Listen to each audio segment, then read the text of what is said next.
नभ स्पर्शम दीप्तम, touch the sky with glory. दोस्तों, इसी मोटिव के साथ हमारे भारत की वायुसेना इंडियन एयरफोर्स काम करती है और कहीं ना कहीं हर युवा का सपना होता है कि वह भारतीय वायुसेना को ज्वाइन करके अपने देश के लिए त्याग, समर्पण, बलिदान की भावना को आने वाले लोगों के लिए कहीं ना कहीं अपने शौर्य और पराक्रम का परिचय दे और भारत का हर युवा अपने देश की रक्षा के लिए, अपने प्राणों को न्यौछावर करने के लिए भारतीय वायुसेना को ज्वाइन करना चाहता है, क्योंकि भारतीय वायुसेना हमें कहीं ना कहीं जीवन में कुछ ऐसा करने का अवसर देती है जो हम किसी भी और जॉब में नहीं पाते।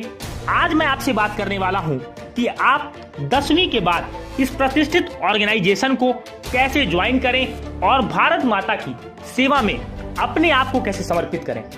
सबसे पहले जान लीजिए दोस्तों कि अगर आप कम से कम वायुसेना को ज्वाइन करना चाहते हैं तो आपके पास मिनिमम एजुकेशनल क्वालिफिकेशन होनी चाहिए। आप 10वीं पास हो और आज मैं आपको 10वीं पास करने के बाद, यानी कि जब आप पहली बार अपने बोर्ड एग्जाम को देते हैं और आप चाहते हैं कि जल्द से जल्द आप इस ऑर्गेनाइजेशन का हिस्सा बने और अपने भारत माता की सेवा करें पूरे तन मन से, तो दोस्तों आपको मैं बता दूं कि अगर आप 10th पास हैं, किसी भी आपने रिकॉग्नाइज बोर्ड से अपनी 10वीं की हुई है और अगर आपके पास कोई भी म्यूजिकल इंस्ट्रूमेंट बजाने की आपके पास एक परफेक्शन है, आप कोई भी म्यूजिकल इंस्ट्रूमेंट, ट्रम्पेट, ये सारी चीजें अगर आप बजा सकते हैं, वायलिन, ये बहुत सारी ऐसी चीजें हैं जो अगर आप म्यूजिकल इंस्ट्रूमेंट्स में अगर आपके पास प्रोफिशिएंसी है तो आप ग्रुप वाई के तहत, नॉन टेक्निकल जॉब है, म्यूजिशियन ट्रेड में आप भारतीय वायुसेना को ज्वाइन कर सकते हैं। अगर इसकी हम एज क्राइटेरिया की बात करें तो 17 से लेकर के 25 साल यहां पर आपकी एज क्राइटेरिया होती है। अगर आप इस एग्जाम को देते हैं और साथ ही साथ अगर आप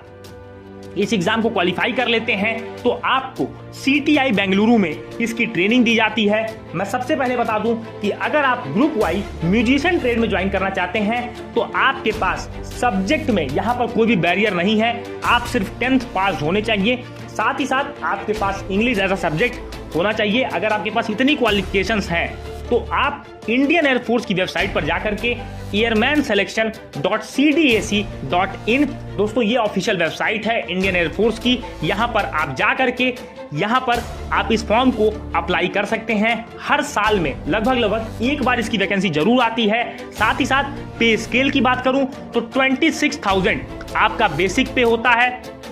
प्लस